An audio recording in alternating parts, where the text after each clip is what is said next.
Bienvenue dans ce nouvel épisode de Parole de dirigeant, le podcast du MEDEF Puy-de-Dôme qui met la lumière sur la santé des dirigeants. Aujourd'hui, on parle d'un sujet aussi ambitieux qu'essentiel. Être dirigeant et rester en bonne santé.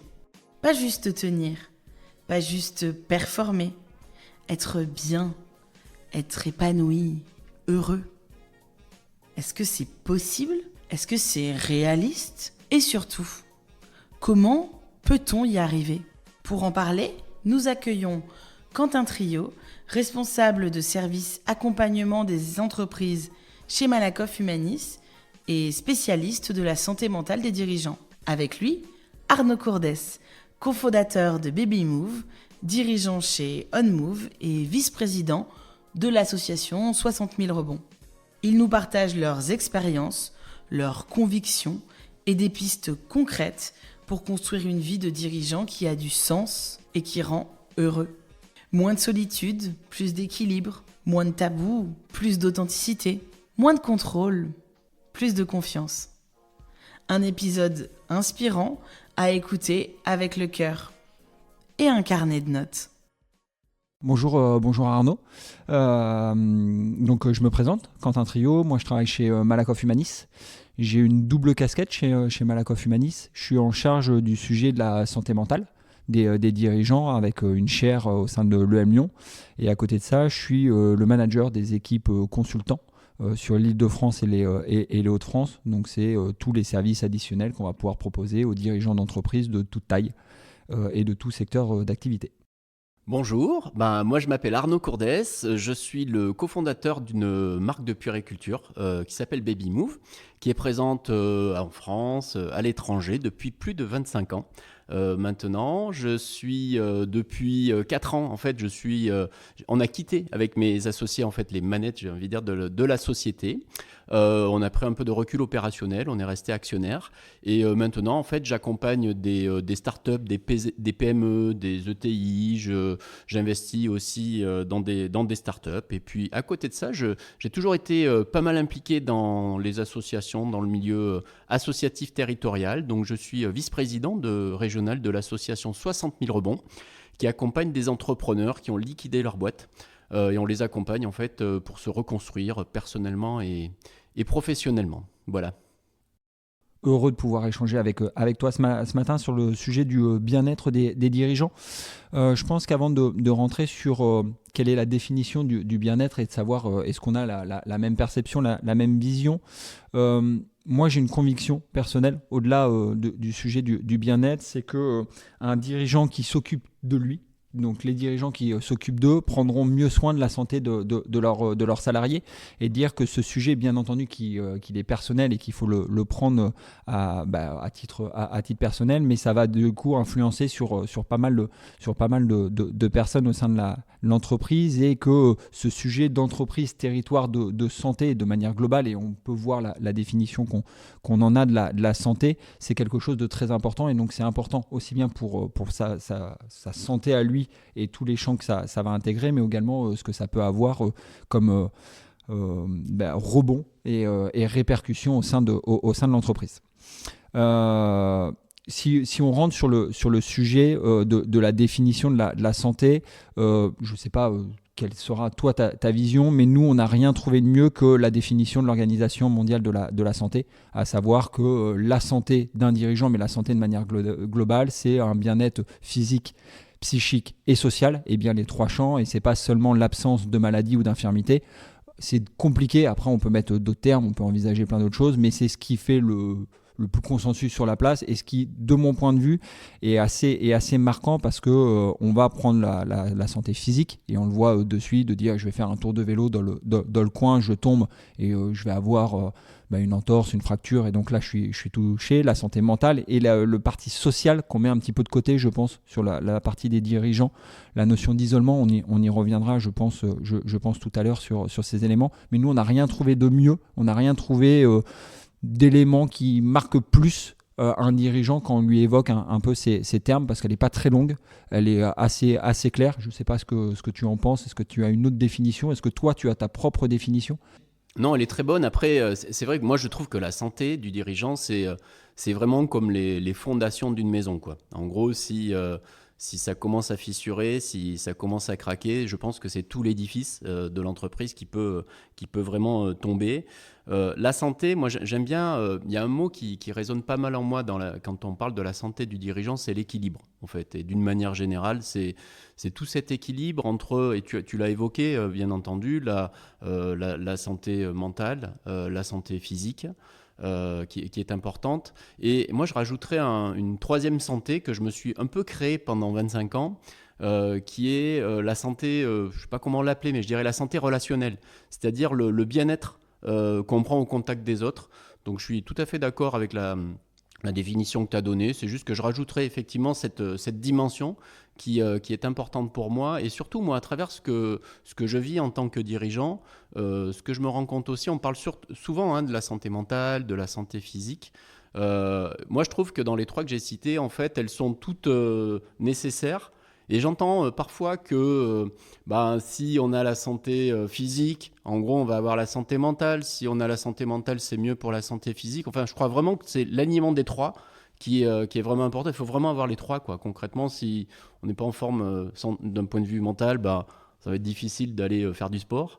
Si on n'est pas en forme du point de vue santé physique, ça va être différent et compliqué d'aller sur la santé mentale. Donc, je pense que tout ça, c'est vraiment une question d'alignement, quoi, en fait, et d'équilibre. Ouais, je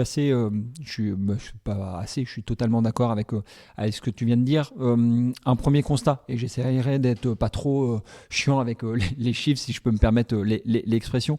Ce qu'on voit déjà, c'est que de manière globale, ce sujet de la santé et le bien-être des dirigeants, c'est quelque chose qui est plutôt positif. On a 8 dirigeants sur 10 qui se déclarent en bon état de santé. Et là, je parle bien de l'état de santé de manière globale. On a focusé un peu sur différents éléments.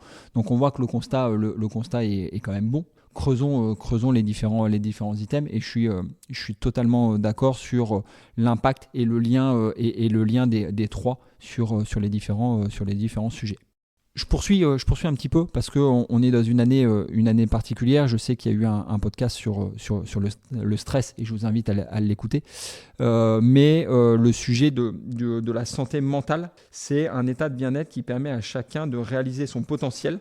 Et donc, tu évoquais là-dessus, de faire face aux difficultés normales de la vie, de travailler avec succès et de manière productive. Et donc, je trouve qu'on retrouve un certain nombre de mots qui font écho à tes fondations. Et donc, c'est pour ça que je me permets de venir également l'évoquer. Pour rebondir suite à ces définitions, ce qu'on perçoit, nous, et c'est une perception, et que tu entends là-dessus, c'est que le sujet du bien-être et de la santé des dirigeants, c'est un sujet qui est de plus en plus prégnant. Et nous, en fait, notre rôle, au-delà d'accompagner les salariés sur des sujets de santé, de prévoyance, d'épargne et de retraite, c'est d'accompagner les dirigeants sur un certain nombre de défis. Et on voit, nous, une augmentation du nombre de dirigeants qui nous interrogent sur leur propre santé et dire que c'est pas seulement qu'est-ce que je vais pouvoir mettre au niveau des salariés, mais on voit une augmentation de ce sujet et de l'évocation de ce sujet, soit par l'intermédiaire de podcasts, soit par l'intermédiaire de différents réseaux. Est-ce que toi, auprès de tes proches entrepreneurs, est-ce que dans les cercles dans lesquels tu participes, tu fais un constat similaire ou c'est quelque chose que tu perçois depuis peut-être plus longtemps que nous ? Moi, la santé du dirigeant, elle a toujours été présente. En fait, je n'ai toujours entendu parler. Ce que je trouve de bien en ce moment, c'est que on en parle sur la face avant, j'ai envie de dire. C'est vrai que moi, j'en ai toujours entendu parler un petit peu en off. Moi, je vois beaucoup de dirigeants, enfin, j'en connais certains sur LinkedIn, ils vont super bien, ils sont toujours positifs, ils ont toujours des bonnes informations. Et puis quand on les voit à côté, ça va pas. Ils sont en burn-out en ce moment. Et réussir à réconcilier quelque part cette image d'un dirigeant dans sa vie sociale et d'un dirigeant dans sa vie privée, dans sa voiture, quand il rentre le soir, tout simplement. Je trouve que c'est ça qui est quand même très bien en ce moment, c'est que je trouve que les mentalités évoluent et qu'ils osent plus dire en fait qu'ils ont des difficultés. Un dirigeant, finalement, c'est pas un super héros. Voilà, c'est quelqu'un qui a une vie, qui est juste vivant et qui peut avoir ses forces et ses faiblesses. Et c'est très bien qu'on aille dans ce sens en ce moment, je trouve. On a essayé de quantifier et de faire quelques constats pour rendre un peu plus palpable ce que tu viens d'évoquer. Et on fait des constats similaires à toi. C'est de dire que le sujet, ils viennent de plus en plus nous chercher, mais quand on creuse et qu'on approfondit les échanges comme on peut l'avoir aujourd'hui, on se rend compte que un certain nombre de dirigeants ne vont pas voir leur médecin, ce qui est quand même un des premiers marqueurs du sujet de la santé. Et ce qu'on voit, nous, les marqueurs qu'on a pris, on s'est dit, en fait, on n'aime pas être réveillé à 4 heures du mat parce qu'il y a un sujet qui nous trotte dans la tête. Si nous, entre guillemets, simples salariés, ça nous arrive, c'est fort possible que les dirigeants, ça leur arrive. Et donc, on a essayé de quantifier ça. Et ce qu'on voit, c'est qu'on a 55% des dirigeants qui se déclarent souffrir de troubles du sommeil. Et donc, ça peut être lié à des épisodes, c'est-à-dire que je me fais réveiller 1 ou 2 fois, j'ai une problématique, il y a un contexte économique, mon entreprise est en difficulté, mais là, on parle sur une période de plus d'1 mois. Donc, si on dit que 55%, donc plus d'un dirigeant sur 2, se réveille régulièrement la nuit à des troubles du sommeil, c'est quand même un marqueur important et c'est souvent un marqueur qu'on met de côté. Pas seulement parce que je suis jeune parent et que je suis réveillé sur des difficultés, mais en lien avec l'entreprise.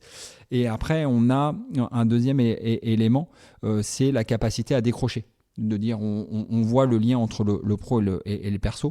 Si je prends que de la partie professionnelle, c'est la capacité à décrocher le soir. Et on a 49% des dirigeants qui nous disent avoir du mal à décrocher le soir quand ils arrivent chez eux. Il y a énormément d'éléments qui l'expliquent et je pense que tu vas rebondir là-dessus. La facilité maintenant d'accès à l'information, les mails, les ordinateurs, le télétravail qui a généralisé énormément de choses.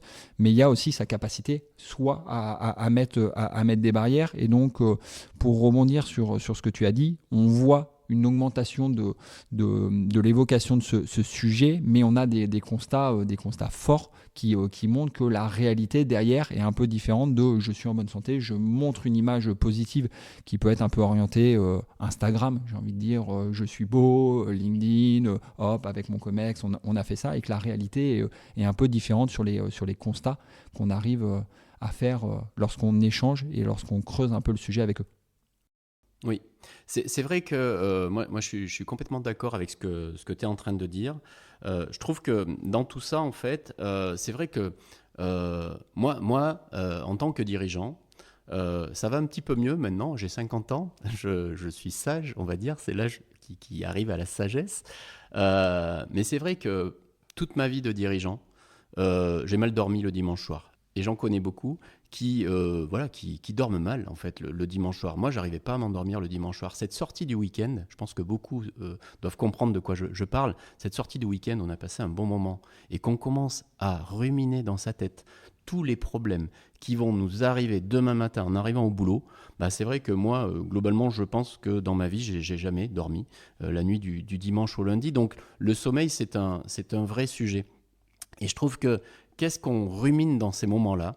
Moi, les choses que j'ai le plus ruminées, en fait, je me rends compte maintenant avec du recul qu'elles venaient de ma relation avec les autres. Quand on est dans son lit le soir avant de s'endormir, à quoi on pense ? À la petite phrase que nous a dit quelqu'un et qui nous a pas plu. On pense à ce qu'on va dire demain à telle personne, etc. On est souvent dans cette relation aux autres.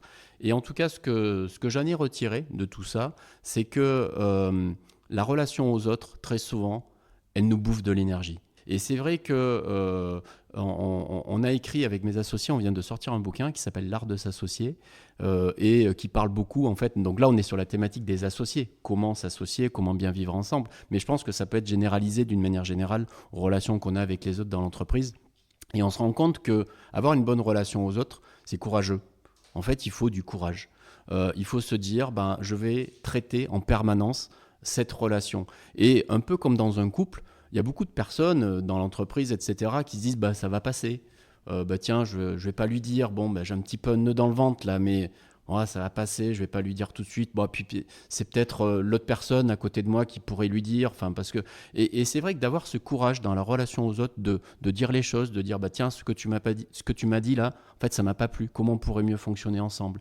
D'avoir ce courage en fait en permanence, bah je pense qu'en fait c'est assez égoïste parce que ça fait du bien à soi-même, surtout. Et en fait, on se retrouve du coup, le soir avant de s'endormir, quand on a apaisé toutes ces relations aux autres là, et qu'on a posé les choses, qu'on s'est dit les choses et qu'on a eu le courage quelque part d'aller vers l'autre pour essayer d'améliorer les choses, et ben, je trouve que si on a ce courage-là dans le quotidien, ben, on dort mieux.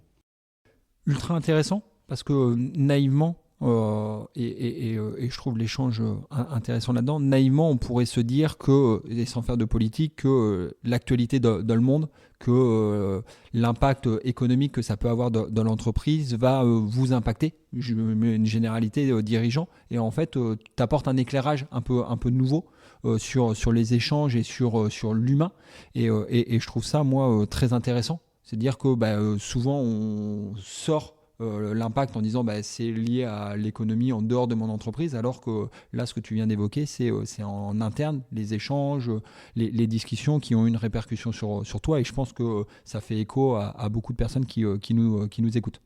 Oui, et si je peux me permettre, c'est vrai que cette responsabilisation, le fait d'accepter d'être responsable des choses, ça fait vachement de bien. C'est vrai que très souvent dans l'échec, ce qu'on se rend compte, c'est que quelqu'un qui vient de liquider son entreprise, quand on le rencontre pour la première fois, il nous dit c'est la faute de l'expert comptable, c'est la faute du banquier, c'est la faute du client, c'est la faute du fournisseur, c'est la faute de plein de monde autour, mais c'est pas forcément ma faute. Et par rapport à ce que tu dis, je trouve que dès qu'on commence à prendre conscience, dès qu'on a cette acceptation en fait que je suis responsable de la situation, et en fait, moi, les dirigeants qui arrivent chez 60 000 rebonds et qui viennent de liquider leur boîte, tant qu'ils ne sont pas dans ce moment où ils se rendent compte que c'est eux, quelque part, le responsable de la situation, ils sont dans une colère. Donc, ils ne vont pas dans leur tête, en fait. C'est très compliqué. Il y a des choses très, très violentes, en fait, qui se passent dans leur tête. Et chaque fois qu'au bout de... Il faut du temps pour ça. 3, 4, 5 mois. Ils arrivent et ils commencent à dire, en fait, ça fait 5 mois que je réfléchis au truc, mais ouais, je crois que c'est moi en fait qui suis responsable de la situation. Tout d'un coup, je les vois qui s'apaisent. Je vois en fait qu'ils acceptent la situation et je les sens mieux en fait. Et je vois qu'ils sont mieux dans leur tête. Donc en tout cas, je trouve que tu as tout à fait raison quand tu dis effectivement que ce côté extérieur, en fait, il peut rassurer de dire que c'est l'extérieur, mais dès qu'on se ressent sur soi, dès qu'on va sur soi, et dès qu'on a le courage quelque part d'aller, parce que c'est pas facile quand même d'aller sur soi, de se connaître soi-même, dès qu'on va là-dessus, je trouve qu'au niveau de la santé mentale, on fait des gros progrès en fait.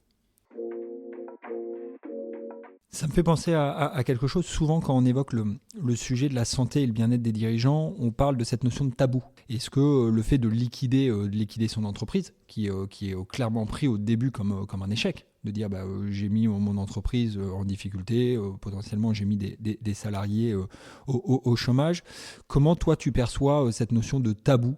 Le tabou, il existe, il est de moins en moins présent, mais c'est vrai que moi j'encourage en tout cas les dirigeants là, qui nous écoutent dans ce podcast à lever ce tabou. Je trouve qu'il y en a de plus en plus qui lèvent ce tabou, de dire que ouais, en fait j'ai pas besoin d'être un Superman, j'ai pas besoin d'être une Superwoman, j'ai pas besoin d'être un super-héros. Vraiment dire aux dirigeants, les gens vont vous accepter tel que vous êtes et ils vont adorer de vous voir vivant, de vous voir authentique, de vous voir connecté à votre société et de vous voir comme vous êtes. Notamment, il y a un sujet en fait, qui est latent derrière tout ça, c'est la peur. En fait, demandez à un dirigeant s'il a peur de sa journée. Il vous dira jamais j'ai peur. Et la peur, en fait, c'est ce que je me rends compte aussi dans l'univers de 60 000 rebonds. La peur, elle fait partie du dirigeant. En fait, le dirigeant, il a peur tous les jours. Il a peur du regard des autres quand il prend la parole. Il a une peur financière parce qu'il a peur de ne plus avoir trésorerie pour que sa boîte puisse continuer à se développer. Il a peur en permanence. Il a peur de la stratégie qu'il est en train de mettre en place en se disant qu'il va peut-être se planter. Enfin, vraiment, la peur, c'est la colocataire, je dirais, du dirigeant. Elle est là, elle est dans l'appartement, il faut juste qu'elle n'ait pas les clés. Enfin, la peur, elle est là, il faut la dompter, il faut vraiment vivre avec elle. Et quand tu parlais d'un sujet tabou, je trouve que ce sujet de la peur du dirigeant, il est tabou, en fait. Et je trouve qu'on admettrait un petit peu plus simplement que, ouais, ça fait peur. Enfin, concrètement, être dirigeant, mettre en place une stratégie, manager des équipes. Enfin, qui dirait que ça ne fait pas peur ? Enfin, ça fait peur, tout simplement. Et je pense que dompter cette peur, travailler autour de cette peur, c'est un vrai enjeu, quelque part, je pense, pour la santé mentale du dirigeant. Ouais. Je rebondis sur tout à l'heure ce que tu évoquais aussi avec le lien aux autres et cette peur. Et il y a 2 éléments, je pense, qui vont faire écho à la notion de peur. C'est le premier, la solitude du dirigeant, qui est un facteur aggravant lorsqu'on regarde un dirigeant qui se déclare être isolé et à mon avis, de ne pas pouvoir évoquer ses peurs et d'échanger. Et donc, ça fait du lien avec le relationnel que tu évoquais au début. Et il y a la notion de charge de travail. Et je pense que c'est 2 facteurs aggravants qui vont impacter négativement le sujet de la santé et du bien-être des dirigeants, font écho à cette notion de peur, de dire si je ne suis pas en capacité d'exprimer cette peur ou si je n'ai pas la possibilité de pouvoir le faire, soit auprès de mes proches, soit auprès de cercles, ça va venir et impacter négativement la santé. La solitude, tu as raison, elle est hyper présente. Et on en parle beaucoup de la solitude du dirigeant. Par rapport à cette solitude, pour moi, c'est très tôt, en fait, j'ai dit au départ que j'étais très impliqué dans les associations territoriales de ma région liées à l'entrepreneuriat. Enfin, très tôt, en fait, moi, je suis sorti de ma boîte et je me suis mis dans des associations. J'ai été au réseau Entreprendre, j'ai été à la fondation de l'école de commerce de Clermont. Voilà, je suis au MEDEF, je suis chez 60 000 rebonds. Moi, j'ai senti ce besoin de sortir de ma boîte, de sortir de mon moi, de mon petit moi, quoi, quelque part, pour me tourner vers les autres. Alors ça peut être d'un point de vue social ou d'un point de vue économique. Enfin, on fait ce qu'on veut, mais je trouve que ça, c'est hyper important de sortir. Et dans cette solitude aussi, moi, il y a un truc que je conseillerais pour être en bonne santé mentale, pour sortir de cette solitude, c'est tout simplement d'avoir des équipes. Hein. Bon, bien entendu, c'est un investissement aussi, c'est des budgets dans l'entreprise, il faut pouvoir recruter, et tout le monde ne peut pas recruter, j'en ai conscience. Mais par contre, avoir des équipes, moi je dis souvent, avoir des bons numéros 2, des gens qui peuvent aussi prendre le relais. Hein. On parle de santé. Moi, en janvier 2022, un dimanche matin, je suis allé faire du vélo. Et bon, il faut dire qu'il y avait de la neige, donc c'est peut-être pas très malin, mais j'avais un bon casque, mais j'ai fait une belle chute. J'ai fait une commotion cérébrale, en fait, et je me suis retrouvé aux urgences. Je me rappelais plus de grand-chose, je me rappelais plus de qui j'étais. J'ai pris un gros coup sur la tête, en fait, ce jour-là. Et je me suis rendu compte à quel point, en fait, du jour au lendemain, je pouvais ne plus être là, en fait, dans l'entreprise. Et honnêtement, hein, j'ai passé 3-6 mois avec... parce que la commotion cérébrale, en fait, j'ai envie de dire, quand on se casse le bras, on peut avoir un plâtre et puis on voit qu'on a un plâtre. Une commotion cérébrale, ça ne se voit pas. Donc on arrive le lundi à la boîte et puis personne ne sait en fait qu'on est tombé 15 jours avant, quoi. Et les gens ne se rendent pas compte, ils posent des questions hyper compliquées, on trouve que les questions sont super compliquées. Et là, je me suis rendu compte du bonheur que j'avais d'avoir formé des numéros 2. En fait, alors c'est peut-être un peu péjoratif de dire ça parfois, mais en tout cas des gens qui étaient là pour prendre tout simplement ma place, pour prendre les responsabilités. Et on parle souvent aussi de délégation. C'est vrai que moi, dans tous les entrepreneurs que j'accompagne ou que je vois, je leur dis, faites de la vraie délégation. Vraiment, déléguez pas des tâches, déléguez des vraies responsabilités. Enfin, ayez des gens à côté de vous qui soient capables de prendre ces responsabilités. Et le fait d'avoir ça, mais qu'est-ce que ça fait du bien dans son bien-être aussi, de sentir qu'on a des gens autour de nous. Et ça paraît tout simple, hein, ce que je suis en train de dire.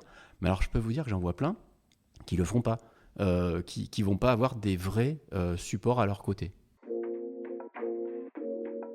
Si on se projette sur quelque chose d'un peu plus positif et de manière plus globale, on a fait un constat, le tabou, les éléments où ça en est. Qu'est-ce que toi, tu mets en place pour ta propre santé du dirigeant? On a évoqué le numéro 2. Est-ce qu'il y a d'autres éléments? Qu'est-ce qui fonctionne chez toi? Qu'est-ce qu'on pourrait peut-être transposer chez d'autres dirigeants? Alors déjà, si on est là aujourd'hui, c'est que la santé du dirigeant, faut s'en occuper. Enfin, c'est pas un truc qui est naturel. Je sais pas, pour moi en tout cas, c'était un effort. C'était me dire, tiens, qu'est-ce que tu fais pour ta santé, quoi. Et moi, j'avoue que j'ai mis en place pas mal de choses que je continue. Sur la santé physique, bien entendu, faire du sport.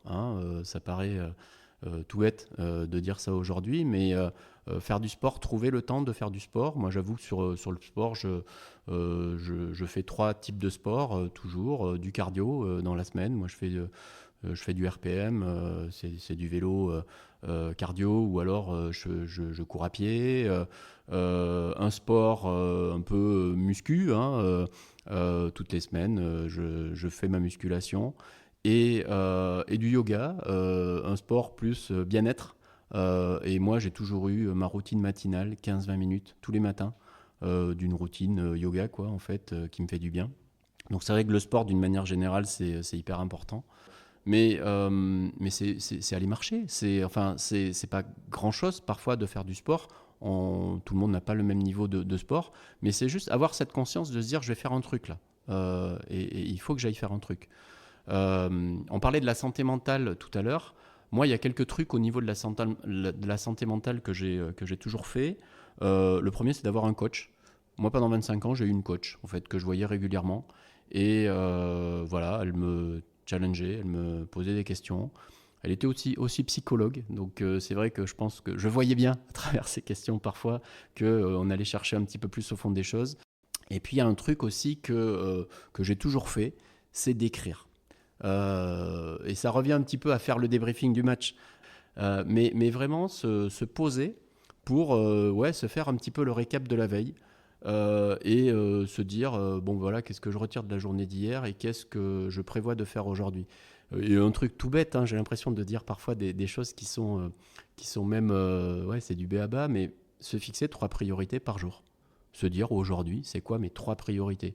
Si on ne se fixe pas de priorités, on va finir la journée, on va voir sa to-do list, on va voir qu'on a fait 5% de sa to-do list et on va être super frustré, quoi. Donc c'est vrai que juste se fixer 3 choses à faire dans la journée et faire ces choses essentielles et se dire qu'on a passé une bonne journée. Vous savez, quand on est dirigeant, il y a un moment, moi qui m'a toujours marqué, c'est le moment où vous êtes en train de faire un prêt avec la banque pour 1 million d'euros pour votre boîte. Et puis à un moment, il y a le banquier, il vous dit il faudra aussi remplir le petit formulaire, la santé, là, parce qu'on va peut-être prendre une petite assurance, quoi, quand même santé. Vous savez ce que c'est, l'assurance santé du dirigeant sur le prêt? Oui, pas de problème, moi je signe où? Par contre, juste avant, va falloir, comme c'est un montant un peu important, il y a des petits tests à passer, donc il va falloir une prise de sang, il va falloir aller voir un cardiologue, il va falloir aller... Et en fait, là, on se rend compte que, en fait, c'est connecté. Enfin, tout d'un coup, on se dit, je suis en train de faire un prêt d'1 million d'euros pour ma boîte, et si j'ai un petit problème au cœur, ou si j'ai une analyse de sang qui a des problématiques, je vais peut-être payer plus cher. Et moi, je trouve que dans ces moments-là, à chaque fois, je me suis rendu compte de la connexion vraiment qu'il y avait. Alors c'est bien, du coup c'est bien fait, parce que je me suis rendu compte et c'est ça, moi, ça a été ça le déclencheur au début, de dire waouh, en fait ma santé là, je suis en train d'aller... Quand je me suis retrouvé sur la table du cardiologue, j'entendais mon cœur de partout, et je sentais que c'était pour faire un prêt d'1 million d'euros pour la boîte, j'ai bien compris que mon cœur, en fait, il avait un lien avec le prêt d'1 million d'euros que j'étais en train de faire. Et là, ça a été le vrai déclencheur. Je me suis dit, waouh, en fait, tiens, tu vas peut-être y aller chez le cardio tous les 5 ans, parce que c'est bien, en fait, de faire un petit test. Et effectivement, j'ai mis en place, du coup, ces routines santé, d'aller voir certains médecins, parce que je connais mes faiblesses. Je sais où elles sont, et les médecins appropriés, je vais les voir régulièrement. J'avoue que je ne fais pas partie des gens qui vont voir les médecins tous les ans non plus, mais voilà, une routine de tous les 3-5 ans, je ne suis pas médecin, mais en tout cas d'aller voir les bons médecins où je sais que je peux avoir des soucis par rapport à mes parents, par rapport à ma vie tout simplement, c'est quand même bien de le faire. L'élément que j'évoquais tout à l'heure du dirigeant qui ne va pas voir régulièrement son médecin, on avait posé tous les 2 ans, nous, et donc intéressant d'avoir ton point de vue. Et c'est vrai que dans la partie diagnostic, Nous, on croit beaucoup au check-up du dirigeant, de manière, après, peu importe où il est, mais de dire je viens faire un constat, je viens faire un bilan, et je viens surtout avoir des astuces, comme tu l'as évoqué, la routine, le yoga, après vélo plus ou moins dynamique, prise de risque sur la neige ou pas, libre à chacun de faire ce qu'il souhaite, mais le check-up est souvent un moment intéressant, et pas seulement le check-up quand on arrive à 50 ans et qu'on reçoit son petit test du cancer colorectal, mais tout au long de sa vie. Si on prend sur les solutions, et j'aimerais revenir là-dessus, parce que la notion de coach, c'est de dire que souvent les dirigeants, lorsqu'ils nous sollicitent, nous, Malakoff Humanis, ils nous disent on a un peu une difficulté à savoir qu'est-ce que je peux mettre en place, qu'est-ce que je peux faire, ça relève de moi, je vais courir, je vais à la piscine, j'ai pas le temps, j'ai le temps, libre à chacun d'avoir la perception. Et c'est vrai que nous, souvent, on préconise cette notion de coach, de dire soit intégrer des cercles et échanger sur vos difficultés, sur vos échanges, et de plus en plus de cercles différents, de podcasts prennent le sujet sur le bien-être, et aujourd'hui on est un exemple. Et la notion de coach est souvent un élément qui fait écho aux dirigeants, et je trouve intéressant aussi dans ce que tu évoques, donc le coach couplé au numéro 2. C'est-à-dire qu'avoir différents points de vue, opinions, de dire avec le coach, je vais pouvoir évoquer des choses, avec le numéro 2, je vais pouvoir évoquer d'autres choses. Difficile de rentrer de du très concret au sein de l'entreprise en disant avec tel fournisseur, avec tel acteur de l'entreprise ou autre. C'est un peu plus compliqué avec le coach qu'on peut faire avec le numéro 2. Et à l'inverse, il y a des choses qu'on peut plus librement.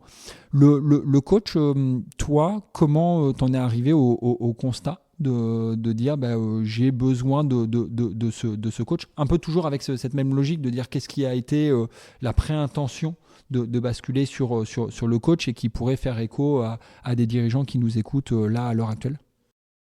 Nous, au départ, travailler avec un coach, toujours, c'est devenu de la difficulté. C'est-à-dire que on était 3 associés, voilà, les petits conflits, etc. On s'est dit, faut peut-être qu'on se fasse aider. Donc, on était d'abord sur cette thématique de la relation à 3.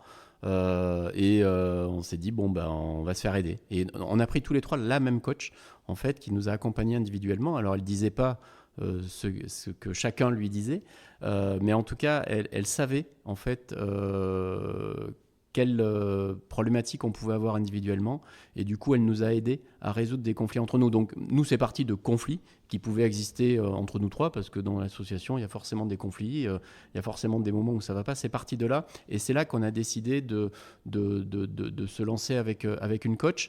Mais après, c'est vrai qu'en tout cas le phénomène du coaching, il est hyper important. Après, ça a été l'élément déclencheur, mais quand on est dedans, c'est vrai que moi, à partir du moment où j'ai été dedans, j'en suis plus trop sorti, parce que c'est cette prise de conscience, en fait, que la santé du dirigeant, c'est pas seulement ne pas être malade. Et moi, j'en vois quand même beaucoup où c'est ça. C'est-à-dire que si je suis pas malade, je suis en bonne santé.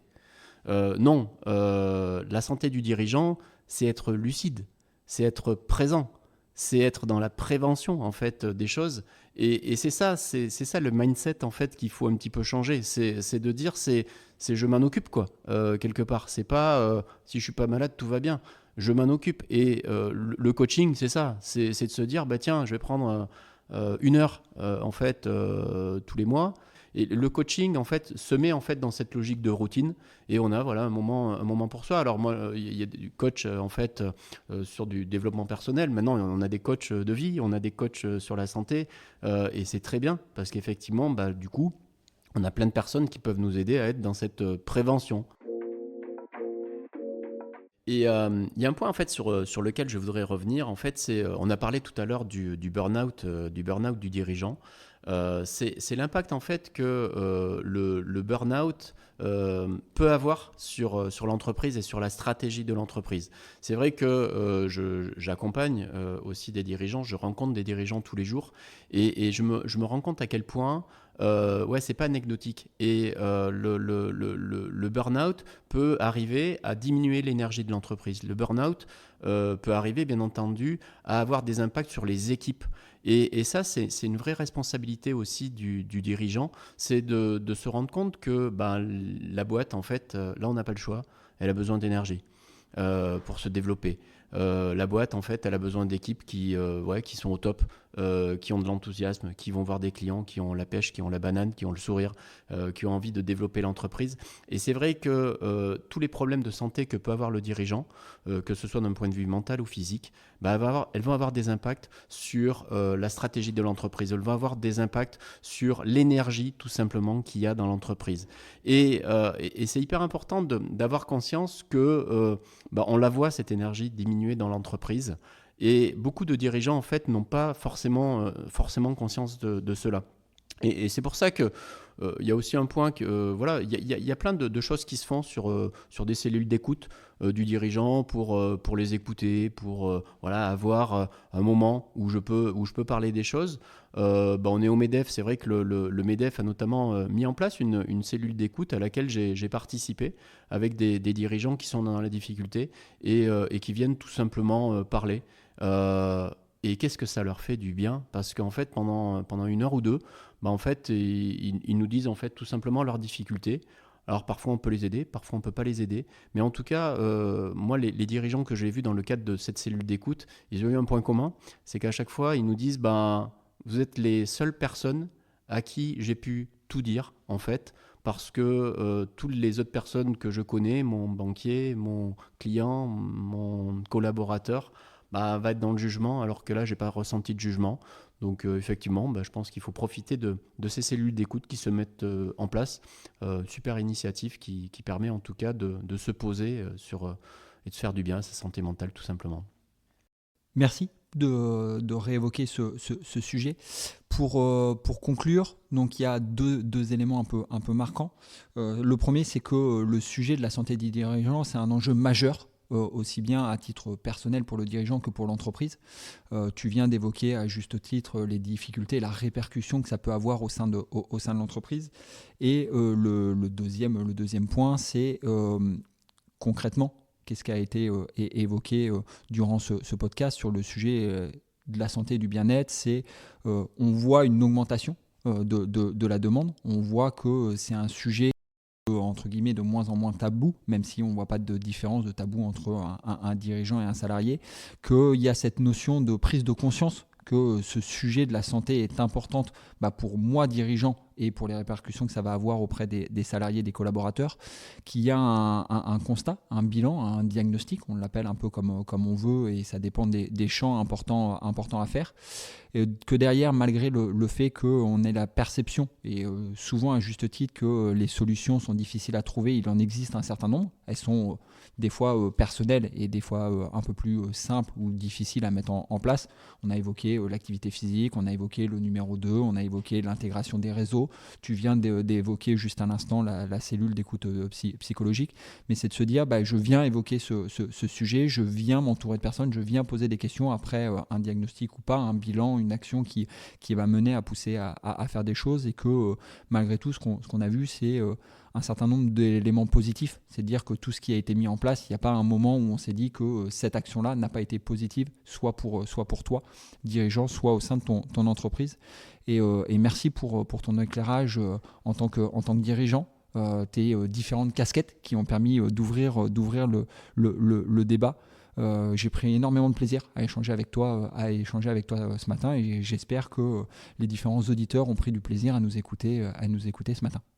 Merci beaucoup. J'espère aussi qu'ils auront pris du plaisir. En tout cas, moi, j'en ai beaucoup pris. Je trouve qu'on a beaucoup appris à échanger tous les deux. Donc, j'espère que effectivement les auditeurs qui sont peut-être dans leur voiture là, et qui sont en train d'aller tout simplement dans leur entreprise aujourd'hui, prendront un petit peu des choses qu'on a dit ce matin, si ça peut les aider. En tout cas, moi, ce que je retiens en conclusion, je dirais que être un dirigeant, c'est pas être invincible, c'est tout simplement être vivant. Enfin, je pense que ce qu'on attend de nous, c'est d'être vivant, c'est d'être authentique, c'est d'être là, c'est d'être lucide. Et faut pas. On a dit plein de choses dans ce podcast, et c'était hyper intéressant d'échanger ensemble. Mais bien entendu, il faut pas mettre tout ça en place demain matin. L'idée, c'est d'y aller petit à petit. Encore une fois, on n'est pas des surhommes. C'est accepter ses faiblesses. Si c'est pas le moment de le faire, c'est pas le moment. Mais par contre, se challenger un petit peu tous les jours pour penser à sa santé, pour passer le pas d'après. Je terminerai par un mot que j'ai appris l'autre jour, parce que je suis content encore d'apprendre des choses tous les jours. Et j'ai appris un mot, c'est la congruence. La congruence, en fait, c'est l'alignement entre ce que je pense, ce que je dis et ce que je fais. Et je trouve que si on est tous dans cette congruence, si on recherche cette congruence, bah, tout va bien. Si je commence à pas être en adéquation entre ce que je pense et ce que je dis, bah, c'est compliqué. Entre ce que je dis et ce que je fais, c'est compliqué aussi. Et c'est un mot qui est simple, mais c'est hyper dur à faire, l'alignement entre les trois. Et bah voilà, bah, je vous encourage aujourd'hui à essayer de travailler sur votre congruence. Vous allez voir, c'est assez sympa. Merci en tout cas pour votre écoute. C'était un super moment. Et puis, bah, écoutez, continuez de prendre soin de votre santé et faites en sorte qu'effectivement, on continue de progresser tous ensemble sur ce sujet. Ce que nous rappelle cet échange, c'est qu'un dirigeant en bonne santé, ce n'est pas un mythe, c'est un choix, une construction et une responsabilité également. Alors, qu'est-ce qu'on peut retenir de cet épisode ? La santé du dirigeant commence par la conscience de ses besoins, physiques, mentaux, relationnels. Il se nourrit de liens de confiance, de routines de soins, de courage dans les relations. Il grandit dans la congruence, quand ce que je pense, ce que je dis et ce que je fais sont enfin alignés. Et surtout, il ne se construit pas seul, il se partage, il se co-construit, il s'ancre dans l'écoute, dans les cercles, dans les espaces où l'on peut dire « moi aussi j'ai peur parfois ». Merci à Arnaud pour son authenticité et à Quentin pour ses éclairages précieux. Merci à la commission santé du dirigeant pour la co-construction de cette saison et à nos partenaires AG2R La Mondiale et Malakoff Humanis pour leur engagement. C'était notre dernier épisode de cette saison consacrée à la santé des dirigeants. Nous espérons que cette thématique vous aura plu, aidé et donné envie de prendre soin de vous. Retrouvez toute l'actualité du MEDEF Puy de Dôme sur Instagram, MEDEF-63 ou sur LinkedIn, MEDEF Puy de Dôme. Et à très vite pour un prochain épisode de Paroles de dirigeants.